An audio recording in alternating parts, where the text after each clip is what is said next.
Hey everyone, I'm your host, Dr. Bob Lee, and you're watching Open. It's that live interactive program that brings the Bronx and, well, New York City straight to your TV set. So all you have to do is kick off your shoes and relax your feet and stay right with us. We take you right to social media at BronxNet TV. Now, leading things off, our first guest is an author and an African-American disaster expert. Now, she's specializing in hurricanes. Watch out. And she joins us today to speak about her book, Hurricane Katrina, Mississippi, Black Women Survivors, Resilience, and Recovery, which highlights the experience and the stories of Black women survivors we're talking about after Hurricane Katrina after it hit Mississippi. So please welcome to the show, Dr. Ophera Davis. Doctor, welcome, welcome, welcome. How are you? I'm doing great. Thank you so much for having me, Dr. Bob. Yes. So tell us all about it. This is it seems to be an exciting book, but it seems like you were messing around with the title a little bit. So what is that true title that you really, really feel in your heart that you want it to be? Yeah, thank you so much for asking that question. It's overlooked.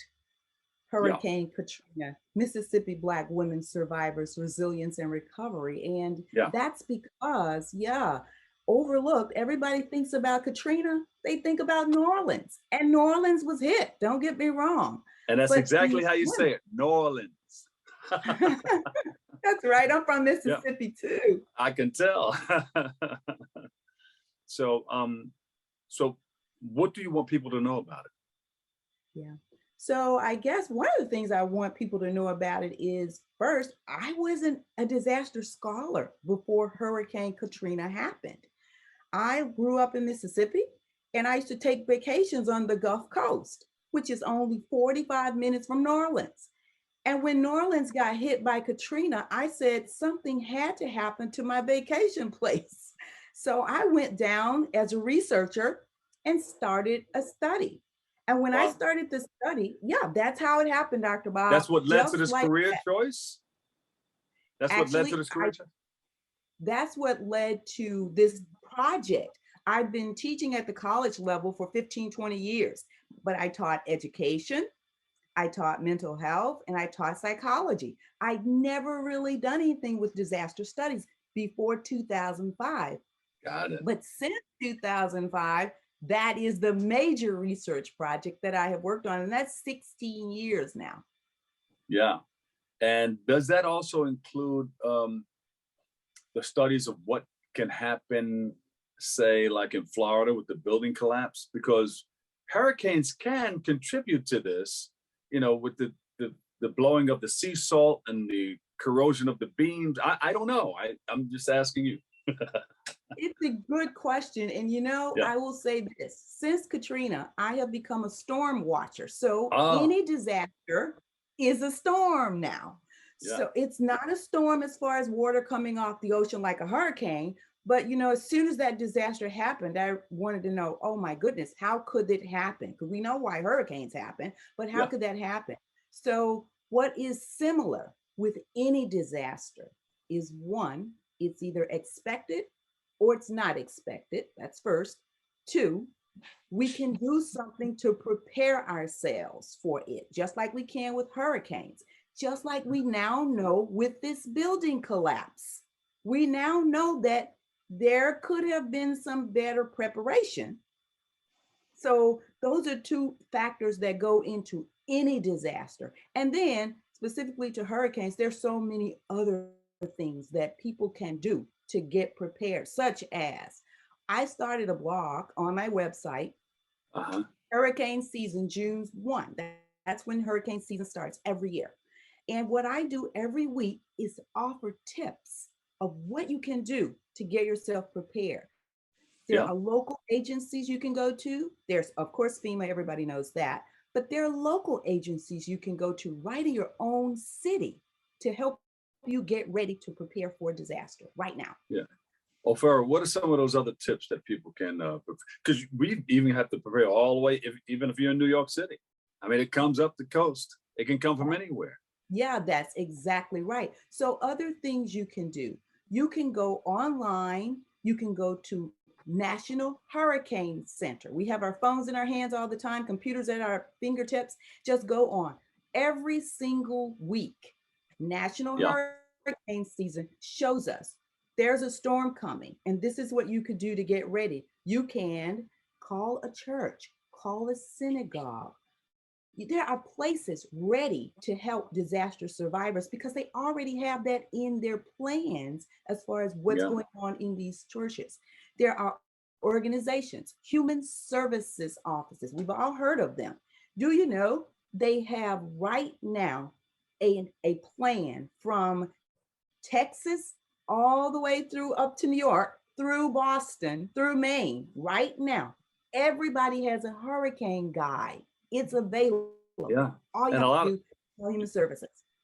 You're right. And a lot of the elected officials have that because they call on me and say, hey, Bob, I want to come on and talk about hurricane preparedness. And they come on and they talk about this go bag and all these things. What are some of the things that you need in your go bag? Because sometimes you got to get up and go. That's exactly right. And, you know, because I become a disaster and storm watcher now, I keep one in my car at all times. And I recommend that first. What do you need? You need a blanket. You need flashlight. You need working batteries. So if you put it in there, you have to change the batteries every 6 months, just like you do your fire alarm at home. So you put batteries in there. If you can, you put water. Of course, you put some water in there. You don't have to put a whole big case of it, but 6 bottles or something just to have as a start. You know, you can put some packaged food, something you can easily open.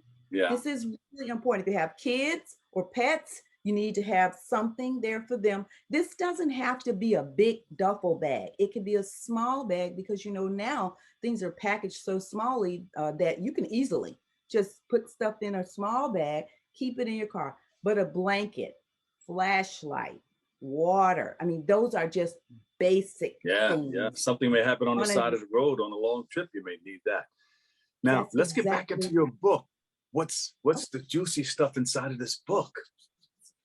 Well, you know, first of all, in this book, I say that Mississippi was overlooked. We had no reporters, really, very, very few to go down to Mississippi. Everybody flocked to New Orleans. Yeah, so that's the first part of the book that I make sure that everybody understands. Another thing, Mississippi, the entire state was declared a disaster area. Yeah. Not it's below water. 80,000 miles, square miles, was declared a disaster area. What people don't know is the storm hit New Orleans, but then it came over to Mississippi and what we call in hurricane language, the dirty side of the storm, which means cyclones circulate backwards. So they go backwards, counterclockwise. And so the dirty side of the storm is the worst side of the storm.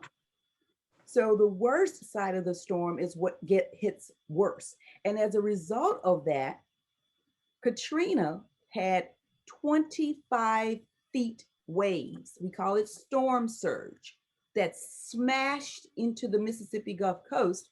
There was lined with casinos, and all of those casinos were moved from a barge in the ocean to the interstate, which is about 200 feet. Imagine the power of that storm surge rolling in to the, it's just unbelievable. So those are the kinds of things that I start off with in the book. But after that— Makes you want to turn the page, huh? I definitely hope so.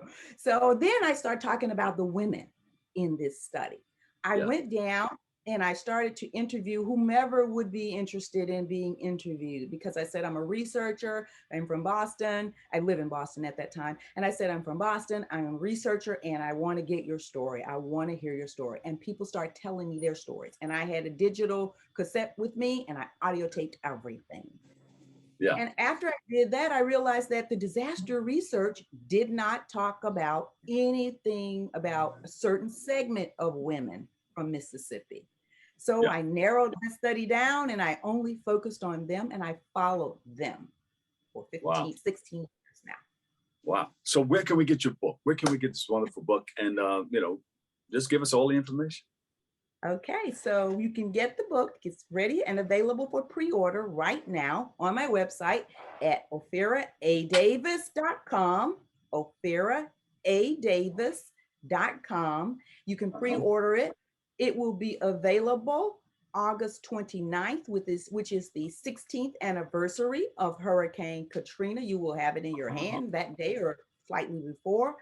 And another thing, it's just important to know that this story hasn't been told. There are no books on Black women survivors from Katrina. So you can get it. You can get it for your friend, and it's available opheradavis.com. OpheraDavis.com, hurricane disaster specialist and author. Congratulations. Thank you so much. And come back again, will you? Because I know we can delve deep into your wealth of knowledge. Very well. I'll be happy to come back. Just let me know. Thank you so much, Dr. Bob. You're welcome. All right, we'll take a break right here. I've got more open next.